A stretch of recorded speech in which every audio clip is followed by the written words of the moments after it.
Hello world and happy Friday, damn it. And you know what? We done got the LeBron James news out the way. So damn it, we're looking for news. And what other better news is out there or making news than a big perks, big list of best teams in the East. Now, Ramona, Malika, y'all know the rules to this. Vinny, this is your first time. Get ready, I don't want man. no stuff out of you. You're gonna bring the energy that's needed.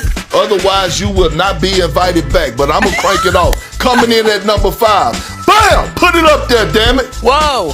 The Washington Wizards. The Washington Wizards. What? They're going to finish top 6 in the Eastern Conference. Trae Young, he's going to be the Trae Young of old. AJ the Bouncer, I'm looking for him to do big things. Wow. I'm looking for Trey Johnson, who they drafted in the lottery last year, to come in and be a guy that's going to be a huge factor. And Anthony Marshawn Davis Jr. is going to get back in that MVP conversation. He's going to play all 82 games, and he's going to show the world why he's still one of the best two-way players in the game.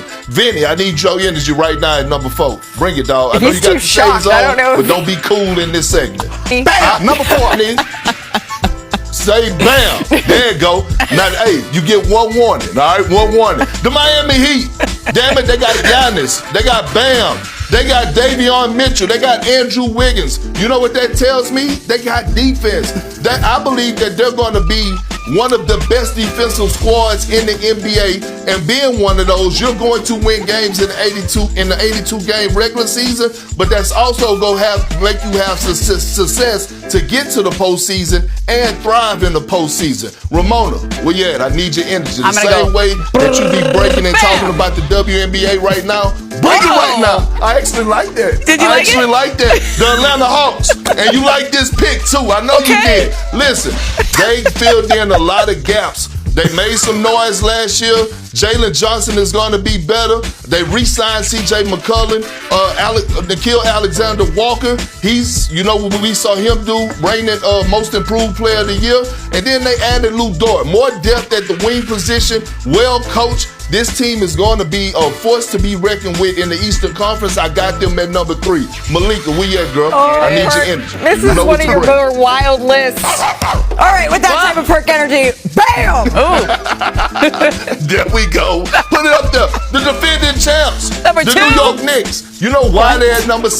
Why they at number 2? Why they at number Because second? we haven't had a repeat. We haven't had a repeat in over 8 years. I don't know if the hunger is still going to be there. I don't know if the will to deliver another championship is going to be there. I believe in Big Body Brunson. I believe in OG Anunoby. But all I'm saying is they have to show me that they're still starving for another one in order for them to leapfrog this number 1 that I'm about to show you that's about to go up there. Bam! Put it up there. Oh, boy. The king. Listen. You get Jaylen Brown and LeBron James without having to give up your core guys in Embiid, Maxey, and BJ Edgecombe. I don't want to hear about these guys and who's going to have the ball in their hands and are they going to be willing to sacrifice. The answer is going to be yes. LeBron James has adjusted his game over the course of his years. He can fit in any system. They will see a better Joel Embiid. And by the way, they have a championship head coach that's leading the way. Again, this is not Malika, Ramona's or Vinny list. No, it is this not. is Big Perk's big list of best. Perk, it is. Go ahead. It is all yours, bro. And Karl Anthony Towns is a champion. And Karl Anthony Towns, in my opinion, is still the most important player on the Knicks. That don't mean that he's the best player. He's the most important player. We saw that what he did in the NBA Finals, being able to neutralize Victor Wembanyama when we thought that it was no big that was going to be able to match that intensity. So, Perk, and so if I'm Karl Anthony, let me ask you this then. If you're Karl Anthony Towns, because what you're saying is correct, do you feel pressure to take less money? Well, I know what I am doing, Malika. I'm pocket watching. And seeing what other guys around the league got. Trae Young got $212 million. Austin Reeves just got $180 million. Karl Anthony Towns is a champion. Now, he shouldn't take less than what those two guys got, Now, should he, sacrifice a little bit? Maybe so, but not much. I'm always an advocate. I'm always going to be a big advocate for guys, especially players, to get as much money as you possibly can. He delivered a championship. He did it in great fashion. That man deserves his lettuce. Eagles are hyped. Perk for LeBron. He has a 2-year deal in Philadelphia. I have to learn to say that better. 2-year deal in Philadelphia. Do you think that in those 2 years he's going to bring another title to the city of brotherly love? I do, Malika. I do, because they are a team that's ready to win right now. They're a team that's desperate.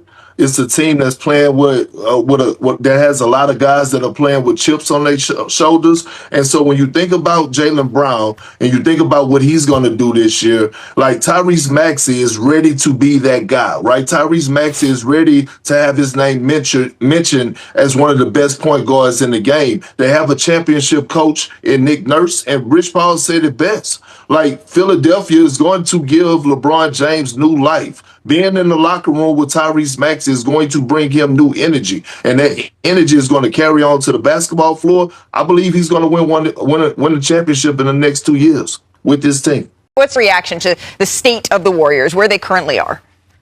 That Steph needs to be planning his exit strategy from the Golden State Warriors. Stop it. No, I'm saying not this year. Not this year, but think about it, Malika. Over the last 4 years, the Warriors have been in the play-in tournament. And guess what? This year, the way that the West is stacked up, they're going to be a play-in tournament team again. And so if you're Steph Curry going on the age of 39 and you look at this roster knowing that you have 4 NBA championships and know what a championship roster look like, you can't waste any more time hoping and banking that Mike Dunleavy is going to get it right or make the moves that's needed to make sure that you're able to compete for a title, especially in the tough Western Conference. I want Steph Curry to retire in a Warrior uniform, but I also want to watch Steph Curry play meaningful basketball. I want Steph Curry to be playing when it matters the most. And with this roster and what they have, he's not going to be there anytime soon. Perk, when you're looking at that fact, you've played in the NBA, you've analyzed it for many years.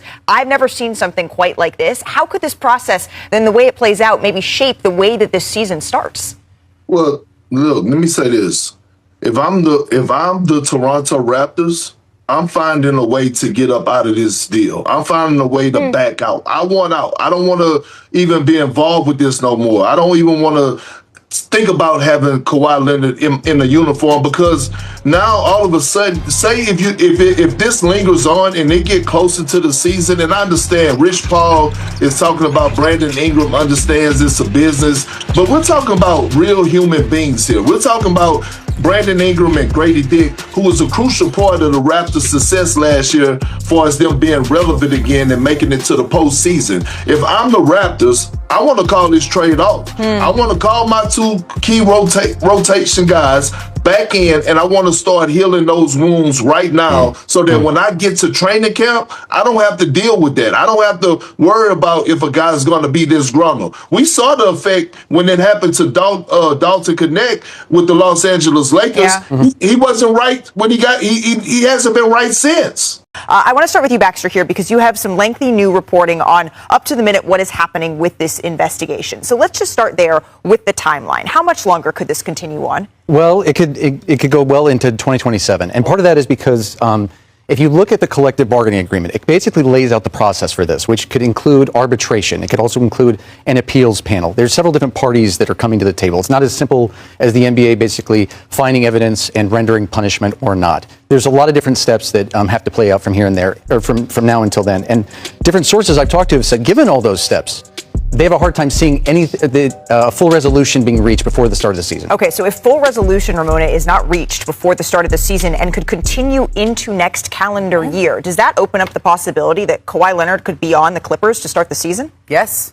I mean, it sounds crazy after a trade like this, but this was the Toronto Raptors being given a choice of, are you willing to assume the risks of something happening with Kawhi Leonard after the investigation is completed? And they are not willing to assume those risks. And so if they're not, then we get to the end of the summer, and there's not a resolution here, and there's nobody from the NBA who could say with 100% certainty that there won't be any fallout for Kawhi Leonard specifically, then it's up to the Raptors. And I understand that because we just saw what happened with the Miami Heat and Terry Rozier. The NBA had an investigation. A couple of people pointed me to this very specifically. They had an investigation into Rozier. They didn't find anything, and then a year later, after the Heat had traded for him, they get stuck with a player who's now out of the league, and they had given up draft compensation, and settled that out of court. So I can see a world in which Kawhi Leonard is back on the Clippers if this trade doesn't go through, and the Clippers, quite frankly, are fine with that. Now, they did the trade. They like Brandon Ingram, but they like Kawhi Leonard too. This only happened because they weren't really willing to extend him.